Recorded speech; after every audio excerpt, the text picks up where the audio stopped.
je crois qu'aujourd'hui, mon message va toucher beaucoup de personnes. Hein, et on a besoin d'entendre ce message dans notre vie. Soyez vrais avec vous-même. On a tellement tendance à se mentir, à ne pas regarder la vérité en face. On a tellement tendance à vivre avec le péché comme si le péché était un ami, alors que nous devons nous débarrasser de cela pour mener une vie selon le Seigneur, et une vie où nous serons heureux. Et je voudrais vous inviter dans l'évangile de Luc au chapitre 17, verset 11. Je crois qu'on, voilà, l'affiche. Jésus, se rendant à Jérusalem, passa entre la Samarie et la Galilée. Comme il entrait dans un village, 10 lépreux vinrent à sa rencontre, se tenant à distance. Ils élevèrent la voix et dirent: Jésus, Maître, aie pitié de nous. Dès qu'il les eut vus, il leur dit: allez-vous montrer aux sacrificateurs. Et pendant qu'ils y allaient, il arriva qu'ils furent guéris. L'un d'eux, se voyant guéri, revint sur ses pas, glorifiant Dieu à haute voix. Il tomba sur sa face aux pieds de Jésus et lui rendit grâce. C'était un Samaritain. Jésus, prenant la parole, dit: les 10 lépreux n'ont-ils pas été guéris? Et les 9 autres, où sont-ils? Ne s'est-il trouvé que cet étranger pour revenir et donner gloire à Dieu?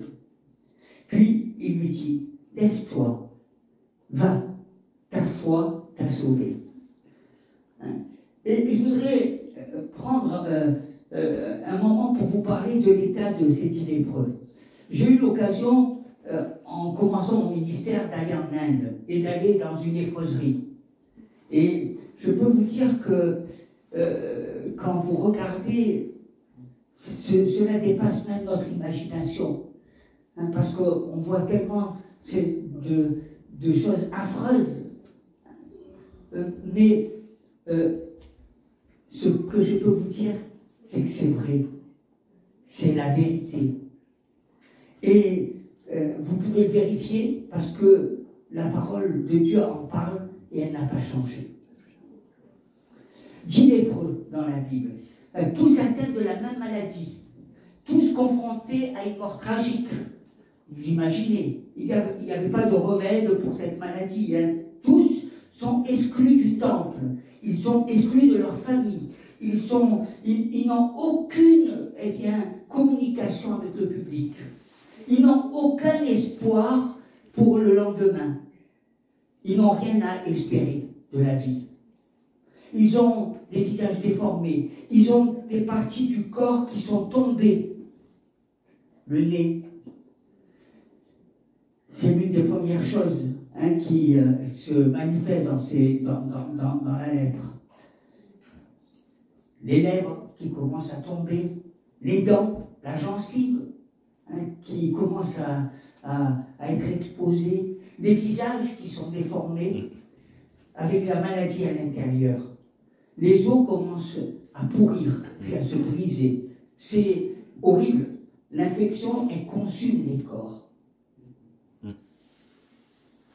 C'est ça la lèpre.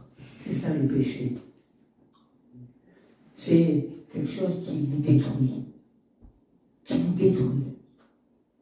Peut-être que vous ne le voyez pas, mais ça vous empêche d'être heureux. Ça vous empêche de vivre saintement. Ça vous empêche d'être en pleine santé. Parce que ça vous détruit de l'intérieur. Et chaque jour, ça vous ronge davantage. Il y a une personne, dont la parole de Dieu nous parle, c'est Naaman. Naaman était un lépreux dans la Bible. Un grand général, célèbre. C'était un général syrien. Et il a caché sa lèpre. Vous pouvez cacher le péché pendant un certain temps. Mais avant que vous alliez dans la vie, il s'empare de vous. Il s'installe dans votre vie, dans vos pieds. Il s'infiltre dans votre démarche. Il s'infiltre dans vos paroles. Il s'agit dans chaque action de votre vie. Le péché, la lèpre. Et ça commence comme ça.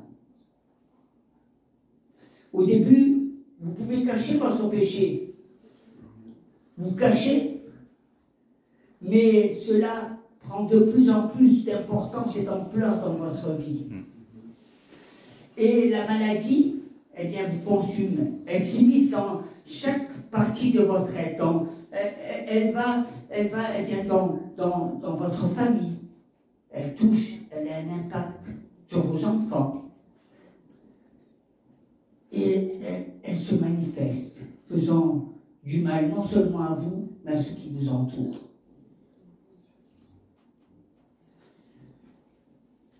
On ne peut pas cacher indéfiniment le péché. On ne peut pas eh bien, le cacher parce qu'il vous consume de l'intérieur. Soyez vrai avec vous-même. Ne laissez pas le péché rentrer dans votre vie et vous consumer. Ne laissez pas cette lèpre eh bien, se manifester dans votre vie. Vous savez, les léprosseries existaient parce que les gens étaient bannis. Et qu'il n'y avait pas de remède. Et ils se séparent eh bien, et vivent avec ceux qui sont comme eux. La dernière chose que le péché fait à une personne, c'est qu'il l'éloigne de toutes les bonnes personnes de sa vie. De toutes les personnes qui aiment Dieu, de toutes les personnes qui prient. Et elle cherche à vivre avec des personnes qui ont la même maladie, qui sont comme elle.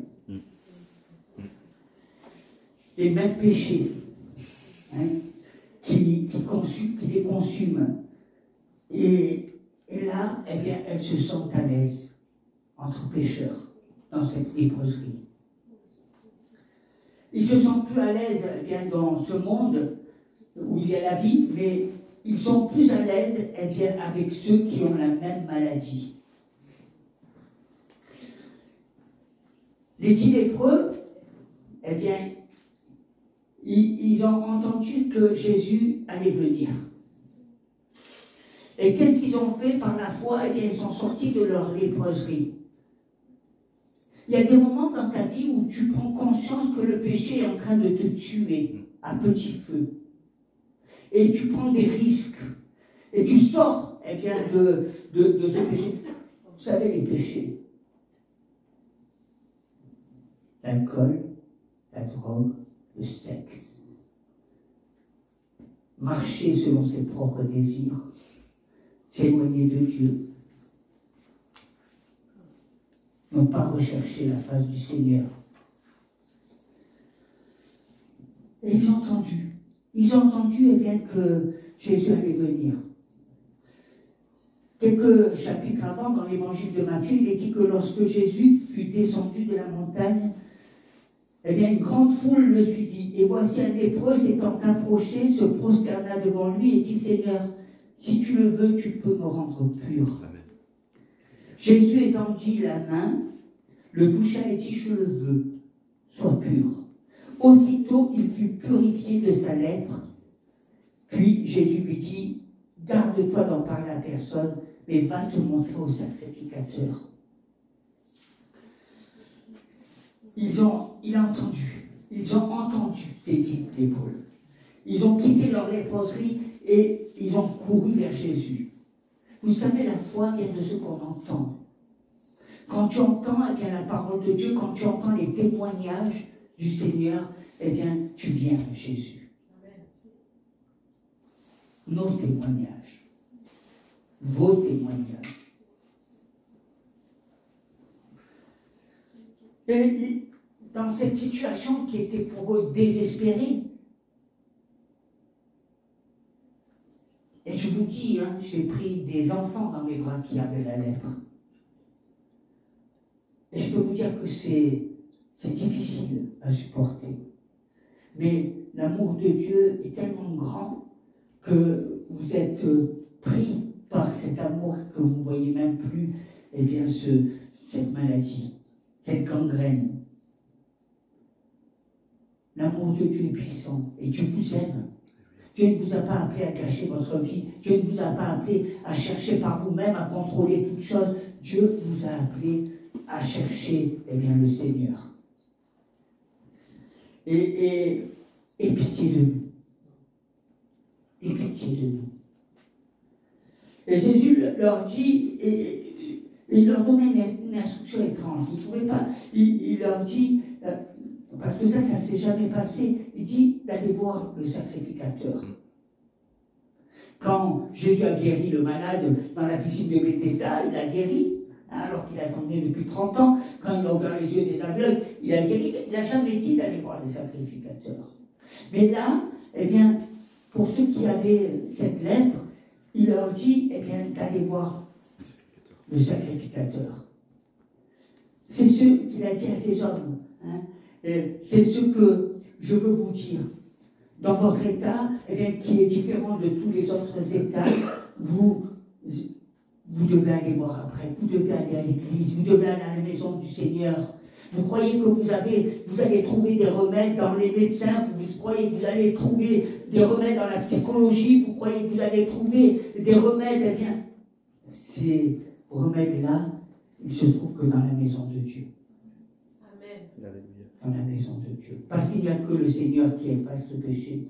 Parce qu'il n'y a que le Seigneur qui vous enlève cette lèpre qui vous empêche de vivre.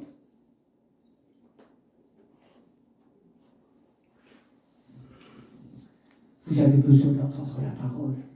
Vous avez besoin d'une aide. Vous savez venir au Seigneur. Confesser, confesser. Je vois très peu de chrétiens d'ailleurs qui confessent leurs péchés. À croire que les chrétiens n'ont jamais péché. Ils ont la lèpre, mais ils ne voient pas la lèpre.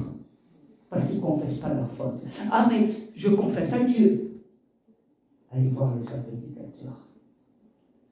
La maison de Dieu, c'est une maison où la guérison, où les meurtrissures de Jésus guérit.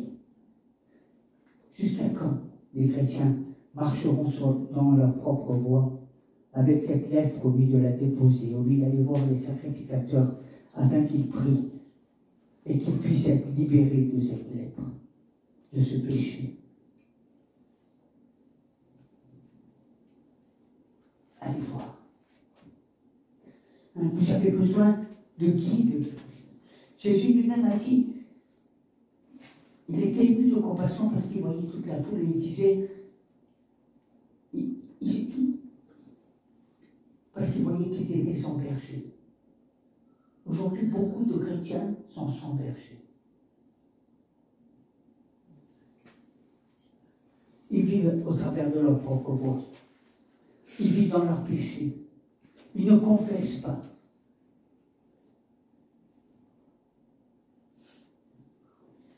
La maison de l'Éternel, c'est la maison où Dieu guérit. La maison de l'Éternel, c'est là où la puissance de Dieu se manifeste. Et pitié, et pitié. Et je remercie le Seigneur parce que l'Église, c'est l'ambassade de Dieu sur cette terre. Recherchez pas le Dieu universel. Il y a des chrétiens qui pensent, il y a des chrétiens qui ont leur conception, mais ils sont dans l'erreur. Beaucoup de chrétiens sont dans l'erreur. Il n'y a que ceux qui recherchent la parole qui sont dans la vérité. Ceux qui ne cherchent pas à faire ce qu'ils désirent, mais ceux qui cherchent à obéir et à se soumettre à la parole de Dieu. Tu as besoin d'une aide spirituelle. Quand ça ne va pas dans ton couple, est-ce que tu vas voir le sacrificateur? Est-ce que tu n'exposes pas devant Dieu ce qui ne va pas? Il y a tellement de guérisons que Dieu veut agir, mais qu'on passe à côté du chemin. Parce qu'on veut faire par soi-même les choses, parce qu'on se pense assez capable, parce qu'on croit qu'on peut tout faire.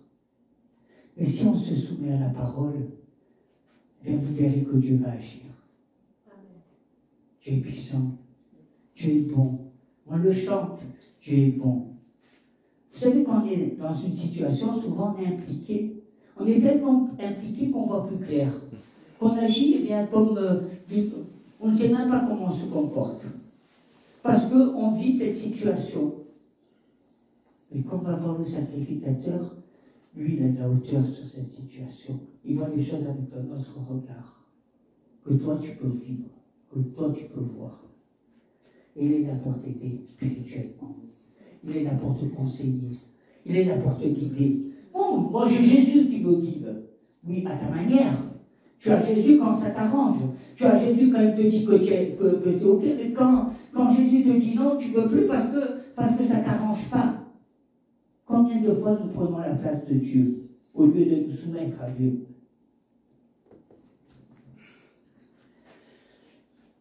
Et j'aime l'Écriture parce que il est dit, mais quand ils allaient voir le sacrificateur, les 10, eh bien, ils allaient vers la maison de l'Éternel, ils voyaient qu'il y avait des choses qui changeaient. Ils le sentaient que cette lèpre arrêtait de les ronger. Vous savez, quand vous êtes dans le péché, bien c'est quelque chose qui est lancinant. J'ai vu des personnes, c'est lancinant. Vous savez, le monde, il y a un monde, quand vous regardez autour de la ville, il y a des prisons qui sont énormes. Les prisons du sexe où des personnes eh bien, vont et chercher à assouvir des passions sexuelles.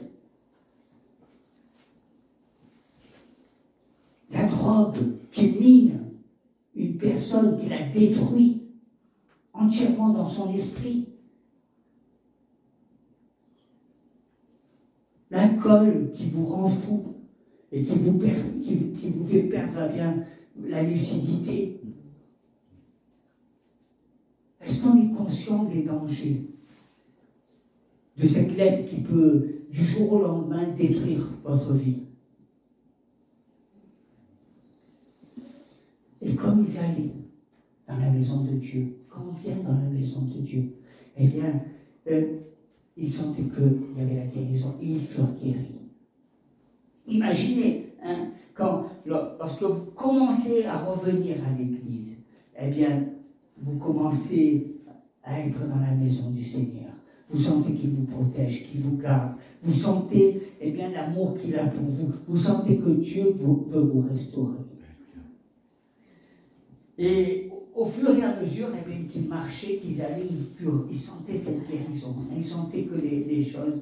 Et puis ils se sont mis, imaginez cette bande de 10 personnes qui se disent « Je suis guéri, oui, je suis guéri » et qui... ils étaient tellement heureux. Et qu'est-ce qu'ils ont fait? Eh bien, la première des choses qu'ils ont fait, c'est qu'ils ont voulu aller voir leurs parents, leur famille, dire, vous imaginez, rester privé de votre famille, eh bien, pendant des années. Parce que le péché détruit votre couple, parce que le péché détruit votre famille, parce que le péché, eh bien, c'est quelque chose qui est là au milieu et qui vous empêche de rentrer dans le plan de Dieu. Et là, ils se sont précipités, ils ont cherché simplement à assouvir leur soif, leur désir. Ils ont cherché, maman, papa, je suis guéri. On peut le comprendre humainement. Hein? Imagine, toi, guéri d'une maladie, vers qui tu irais? Vers ton père, vers ta mère, vers tes enfants, vers ce que tu aimes. Et leur dire, moi je suis guéri. Il y en a un qui, lui, n'a pas été voir ses parents. Il n'a pas été voir ses amis. Un qui est retourné, il a rebroussé chemin.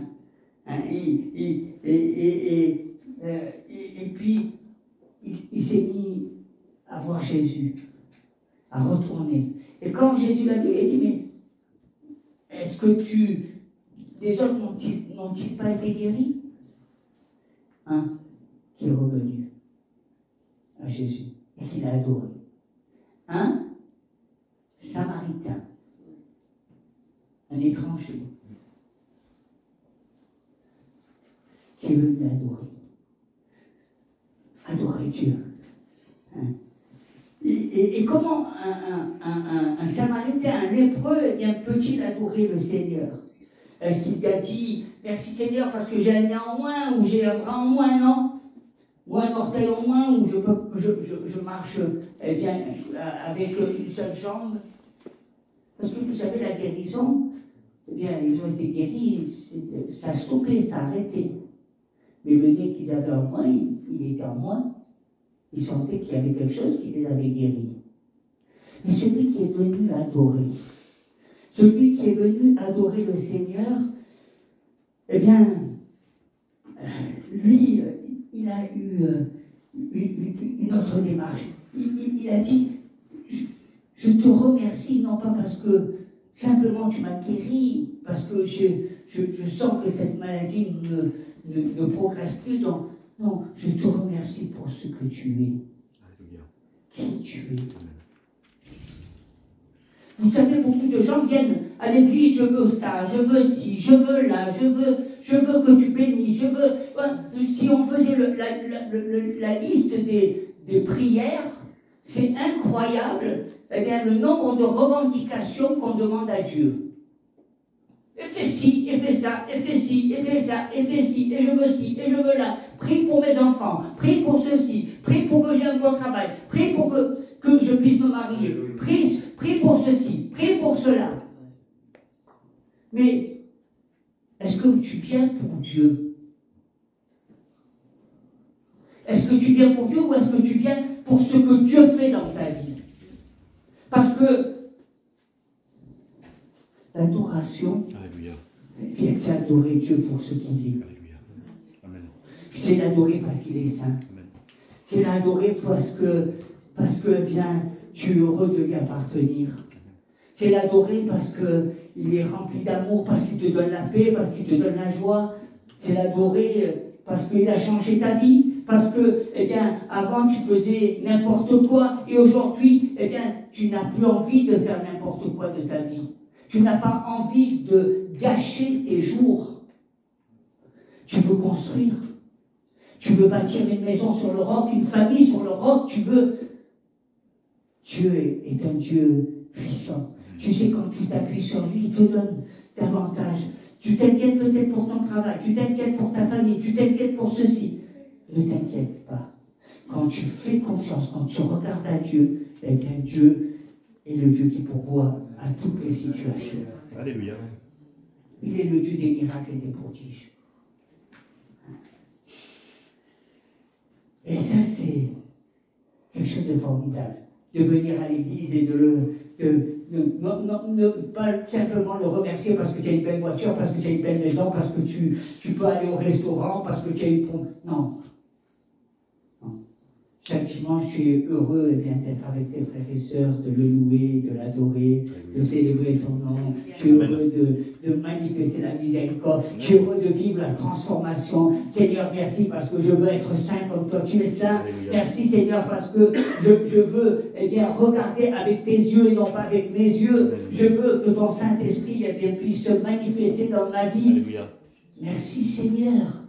Merci. Je ne veux pas perdre mon temps. Ma vie, simplement à mon microcosme, mais je veux que perdre ma vie pour rentrer dans le plan que tu as pour moi. Et Dieu a un plan pour vous. Pas le plan que tu t'es fabriqué, pas le plan que tu t'es conçu, parce que je vais te dire, avec les plans que tu te fabriques, combien de fois tu es déçu? Ça ne marchera jamais comme tu veux. Tous les plans que tu fais, c'est des plans charnels, c'est des plans humains, c'est des plans qui manifestent simplement tes désirs. Mais ça ne marche pas avec Dieu. Bien au contraire, Dieu te fait faire des choses que tu n'aimes pas. Et tout ce que tu aimes, il le rejette. Pour te faire marcher dans la voie de Dieu, pour te bénir davantage. Amen. Et oui. C'est l'adoration du lépreux. Vous savez, c'est une adoration que Dieu, ça touche le cœur. Parce qu'il y a tellement de gens qui viennent à l'église pour recevoir, pour eux-mêmes, mais qu'il y a tellement peu de chrétiens qui viennent simplement pour adorer Dieu pour ce qu'il est. Ça, c'est le lépreux qui est retourné. Il dit, même si tu ne m'avais pas guéri, je serais venu t'adorer. Alléluia, alléluia. Tu aimes Dieu que pour ce qu'il t'apporte, ou tu aimes Dieu pour ce qu'il est? Alléluia. Même si il n'avait pas fait, eh bien, il n'avait pas pris soin de toi, tu l'aimerais quand même. C'est ça l'adoration. Adorer Dieu. Il est mon sauveur. Amen. Le salut, tout à l'heure on a parlé du salut, de la vie éternelle. Ce n'est pas la guérison de ta maladie qui va te sauver dans le ciel. C'est ton amour que tu as pour Dieu qui t'amènera au ciel. On est un petit peu vénal, hein, on pense qu'à nos désirs. Mais on a besoin de regarder au grand Dieu. Alléluia. Au grand Dieu, à notre Dieu qui est bon, hein, et lui dire merci. Merci Seigneur pour ce que tu es. Je te loue pour ce que tu es. Je te loue pour le nom de Jésus. Je te loue pour la croix. Je te loue Seigneur pour l'amour qui s'est manifesté en toi. Je te loue parce que tu es venu, eh bien, me montrer le Père, alors que j'étais abandonné. Je te loue. Vous savez, parfois, nos vies ressemblent à cette scène du lépreux. Il n'y a rien de bon. On a l'impression que... Et c'est vrai, la douleur, elle est réelle quand tu as mal, quand tu es dans un lit.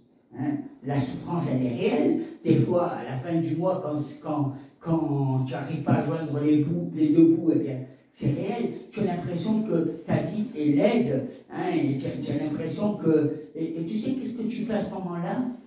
Tu cherches toujours des solutions par toi-même et tu ne cherches pas à adorer Dieu.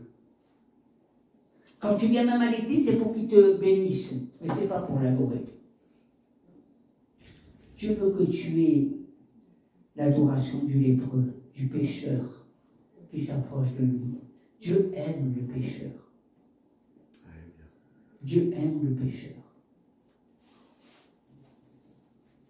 Mais il est le péché. Hein, et lui dire, lui rendre un culte à Dieu. Hein, lui dire, tu es mon rédempteur. Tu es le Seigneur. Hein, et moi, je bénis le Seigneur parce que, vous savez, on a un Dieu qui, à la croix, a porté nos fautes, nos transgressions, hein, qui nous a donné la vie. Et il est digne d'être adoré. Hein, on le chante, le roi des rois, le Seigneur des seigneurs. Hein, et est-ce que tu lui rends un culte d'adoration? Un culte d'adoration. Et quand tu lui fais le culte du lépreux, vous savez, le culte du lépreux, c'est le pécheur qui s'est repenti de ses fautes. Le pécheur qui a confessé. Tu n'as rien à confesser. Tu es un pécheur qui ne confesse rien de ta bouche, qui ne confesse pas ton péché. Tu as oublié de confesser ton péché. C'est une option qui est marquée dans la Bible. Si tu veux ou si tu ne veux pas, ou comme tu veux. Je ne pensais pas que c'était optionnel. Je pensais que c'était une vérité biblique. Tu sais ta faute. Tu as beau la cacher, elle se révélera toujours. Peut-être que toi tu vas la cacher et d'autres vont dire ta faute. Et la crieront et se moqueront de toi. Rien n'est caché. Il n'y a que la vérité qui demeure. Et ta faute te rattrape toujours. Tu peux courir et elle est toujours là derrière toi.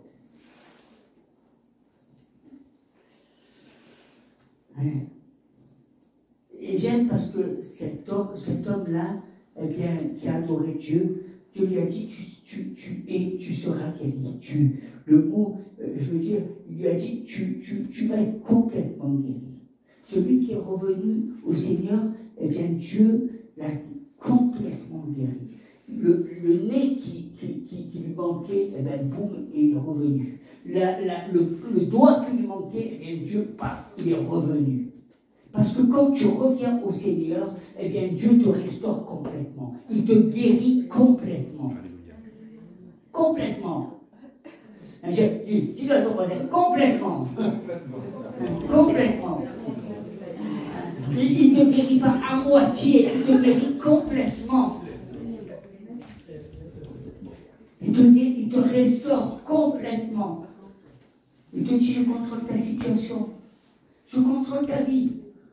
Tu viens vers moi, tu m'adores, ne t'inquiète pas, je suis ton Dieu, je contrôle. Je sais de quoi sera fait demain, je suis le Dieu qui peut t'offrir des opportunités. Aie confiance, tape à la porte, à ma porte. Et tu verras que tu n'auras pas à chercher les choses par toi-même. Je contrôle, Dieu est au contrôle. Vous croyez que c'est le diable qui a gagné?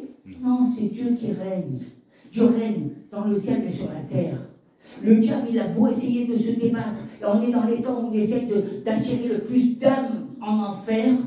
Parce que si le paradis existe, l'enfer existe. Mais c'est quand même Dieu qui triomphe. C'est Dieu. Alléluia. C'est Dieu qui règne.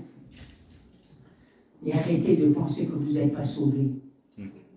Ou qu'il vous manque de la foi. Une bonne fois pour toutes, prenez la résolution. Quand vous voyez Jésus à la croix, eh bien vous voyez qu'il n'est plus. Il est dans le ciel, il règne. Amen. Il est au contrôle. Il est au contrôle. Pour t'amener à la victoire. Il est au contrôle, eh bien, de ta vie pour que tu puisses être restauré. Pour que toutes les parties, eh bien, qui manquent dans ta vie, eh bien, puissent être restituées. Tu vois les bienfaits de s'approcher de Dieu et de demander pardon. Si tu veux garder ta lèpre, tu l'emporteras dans le tombeau. Mais si tu veux être libéré de la lèpre, alors il faut que tu t'approches de Jésus. Il n'y a pas d'autre chemin. Il n'y en a qu'un. Et vous savez, la vérité, elle est là. Moi j'aime. Il ne faut pas se mentir à soi-même. Il ne faut pas toujours chercher d'autres vérités. La vérité, que la vérité, rien que la vérité. Dans toutes les situations.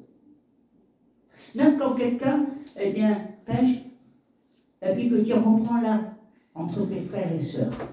Devant tous tes frères et sœurs, tu reprends cette personne. Ça, c'est la Bible. La Bible dit que nous devons confesser nos fautes les uns aux autres. Ça, c'est la parole de Dieu. Ce n'est pas la parole que tu t'es fabriquée. C'est pas ce que toi, n'en parle pas à personne. Hein. N'en parle pas. Ça, c'est quand ça t'arrange. Ah, parle-en à un tel ou un tel, mais pas aux autres. Hein. C'est quoi ça? Une église de Dieu ou une église des hommes? L'église de Dieu, c'est faire confiance à Dieu, c'est faire confiance à ses frères et sœurs. Je n'ai pas honte du péché parce que c'est Jésus qui m'a lavé et qui a ôté mon péché. Et ça, c'est quelque chose d'important. Et je crois que nous avons besoin, hein, parce que des fois quand on vient dans l'église, les gens, vous savez, pensent que la première fois, ils se disent, oh, vous savez, le pasteur, il n'est jamais rien arrivé d'important, il est pasteur, lui, hein, il marche dans les voies de Dieu, Dieu le bénit, il n'y a pas de problème, il bénit notre frère Limimon, il n'y a pas de problème, hein, Dieu bénit, les gens, ils sont là en train de chanter, en train de danser, en train de louer le Seigneur. Moi, je suis un pécheur, je ne suis pas comme eux, c'est pas possible, j'arrive pas à penser comme eux. Qu'est-ce que tu veux que je fasse comme eux? J'ai l'impression que je suis un étranger par rapport à eux. Et je voudrais te dire une chose, c'est qu'ici, il y a des drogués, il y a des alcooliques, il y a des personnes qui ont été abusées par leurs parents. Il y a beaucoup de choses. Nous sommes l'assemblée des pécheurs. Nous étions comme celui qui vient de l'extérieur. Ne pense pas que nous ne connaissons pas, nous sommes comparables l'un à l'autre. Toi, tu penses que tu es dans l'extérieur et que tu te débats tout seul, mais moi aussi j'étais à l'extérieur, moi aussi j'ai souffert, moi aussi j'ai péché. Bien la différence, eh bien, c'est que je sais que le Seigneur m'a libéré et que je ne veux plus regarder au péché.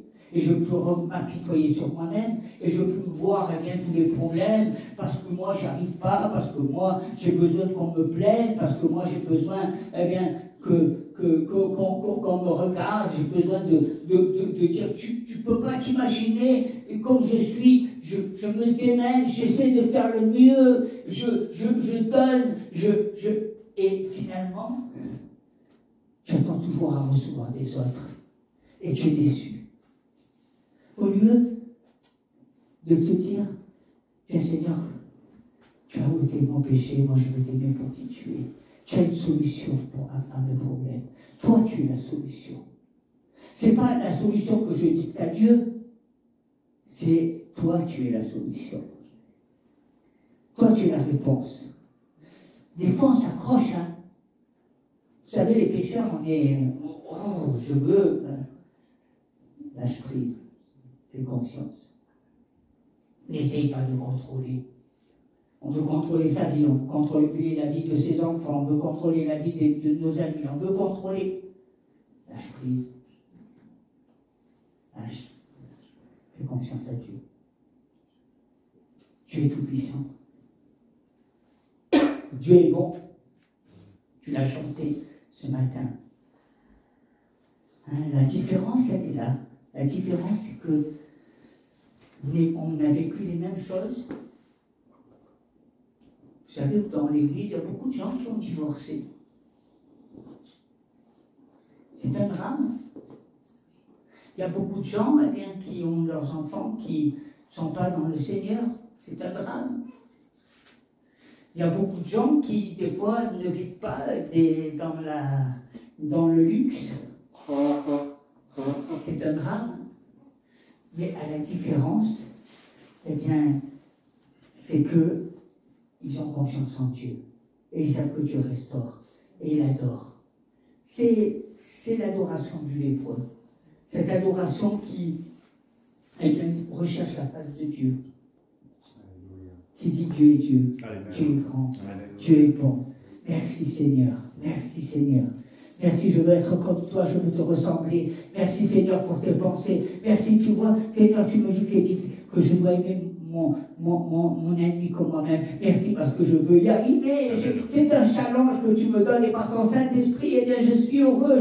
Je vais pouvoir y arriver. Je vais pouvoir aimer mes ennemis. Je vais pouvoir faire des choses que je ne faisais pas avant.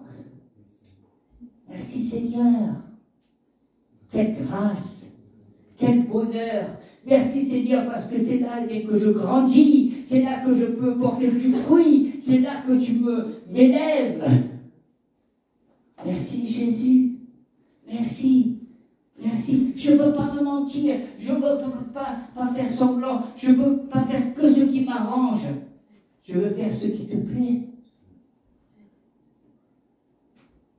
Tu sais, sur cette terre, c'est qu'une vie.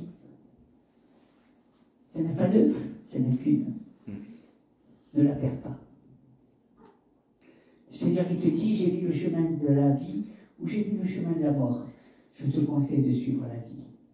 Le chemin de la vie, eh bien, c'est un chemin formidable. Parce que tu feras des choses que tu n'as jamais faites. Dieu va te donner d'aller d'exploit en exploit. Il va changer ton caractère. Alléluia. Il va te donner eh bien, d'avoir une autre personnalité. Il va te donner d'avoir une maîtrise de toi. Alléluia. Il va te donner une confiance. Parce que tu sais qui tu es. C'est formidable. Vous savez, c'est formidable, hein, la parole du Seigneur. Et c'est à cela que le Seigneur nous appelle. Il dit, dans le livre de Joël, je vous remplacerai les années qu'ont dévoré la sauterelle. Hein, le gélec, le asile et le gazon. Et vous célébrerez le nom de l'Éternel, votre Dieu, qui aura fait pour vous des prodiges, et mon peuple ne sera plus jamais dans la confusion. Vous savez pourquoi on est souvent dans la confusion? Parce qu'on n'aime pas Dieu pour ce qu'il est. parce qu'on aime pour ce qui nous apporte. Vous savez, on regarde à son portefeuille plutôt qu'à Dieu. On regarde à son bien-être plutôt qu'à Dieu. Mais Dieu nous invite à regarder à lui, à ne pas chercher avec nos pensées. Il nous dit de ne pas s'inquiéter. À chaque jour suffit sa peine. Et le Seigneur, eh bien, nous restaure, nous bénit. Ne vous inquiétez de rien. On va s'incliner dans la prière. Et je crois que il y a une personne qui a fait cette expérience, c'est le fils prodigue. Vous savez ce qu'il a fait? Il est parti. Il a voulu vivre comme bon lui semblait. Il avait certainement des espérances extraordinaires. Je crois que tous nous avons eu ces espérances. Je vais peut-être avoir un bon travail, ouvrir un restaurant, faire ceci, faire cela. Je vais avoir plein de choses. Quand il est parti, il n'est pas parti en me disant la vie c'est terrible. Il est parti, bien sûr de lui, il est parti en se disant je vais faire mes rêves, je vais avoir des amis, je vais avoir mon nom, personne, tout le monde sera près de moi, je serai entouré du matin jusqu'au soir, etc., etc. Et puis qu'est-ce qu'il a fait? Il a acheté. Il voulait tellement rentrer dans son plan qu'il a acheté. Alors il a acheté le bien-être. Les amis sont venus, vous savez, quand vous faites des repas, eh bien on vient, il les a invités au restaurant, il a mangé avec eux. Et puis un jour, il n'y avait plus rien, il s'est retrouvé. Eh bien avec les cochons. Et il était seul. On a fait cette expérience aussi. On a voulu faire comme on le désirait. Mais merci Seigneur parce que il est rentré en lui-même et il a compris. Et on a tellement besoin de rentrer en nous-mêmes à des moments de notre vie pour comprendre, pour ouvrir les yeux. Il est rentré en lui-même et il s'est dit ah, si j'étais rentré dans la maison de mon père. Parce que lui, il m'aime sans me demander quoi que ce soit. Il m'aime pour qui je suis. Et moi, j'ai voulu vivre sans lui.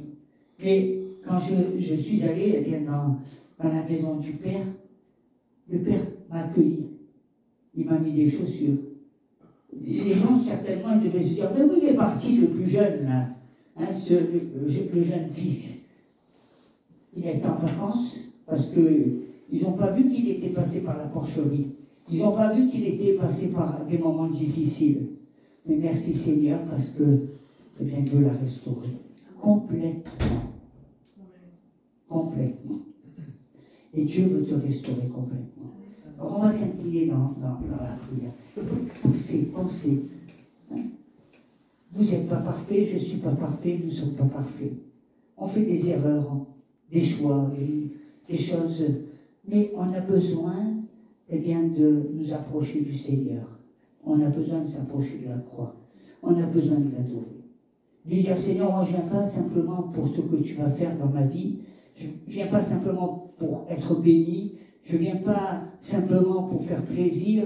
Je viens pour t'adorer. Pour faire l'adoration du lépreux. Celle qui dit, je suis pécheur et je me mets à genoux devant toi et je confesse mes fautes. Chaque fois, et Seigneur, eh bien, je t'adore pour ce que tu es. Je t'adore parce qu'il y a de vérité qu'en toi, parce qu'il y a de bonheur qu'en toi, parce qu'il y a de justice qu'en toi. Merci Seigneur, merci Seigneur, merci. Parce que, tu vois, non seulement tu m'as guéri, tu m'as libéré, mais tu m'as restitué eh bien, tout ce que, toutes ces années qui ont été gâchées, toutes ces années où j'étais dans l'erreur, toutes ces années où j'ai fait simplement ce qui me plaisait au lieu de chercher à te plaire. Merci Seigneur. Donne-nous Seigneur de chercher, de prendre de bonnes résolutions, de chercher ta face, parce que le temps est court et on veut, eh bien, marcher en sainteté, nous débarrasser de cette lèpre qui nous empêchent de rentrer dans la destinée. Au nom de Jésus. Amen. Soyez bénis.